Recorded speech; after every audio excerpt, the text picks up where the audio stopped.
How to add page numbers on Canva. Hello and welcome to Quick Guide. I'm up with another quick and easy tutorial video on how you can add page numbers on Canva. To get started, open your Canva application on your mobile device. Once you reach the home page, tap on the plus sign located below and here tap on custom size. Now select the size you prefer. Once you're in this view, you will notice a small plus icon next to this page. This allows you to add as many pages as you want.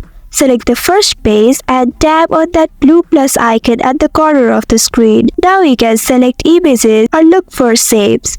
If you can't find anything, type in the search bar to find a variety of shapes available. Click on the shape you want to add and place it where you want your page number to be. You can also adjust the size and color of the shape. Now click on the plus icon again and select text here. Then click on add a text box option. You can change the color and font size. Now drag the text box onto the shape and adjust its position as needed. Repeat this process for other pages and you will have successfully added page numbers to your Canva project. That's all for today's video. Thanks for watching till the end. If you found this video helpful, don't forget to like, share and subscribe the channel. Also hit that bell icon to get notifications on more such helpful tutorials. See you in next video. Stay connected.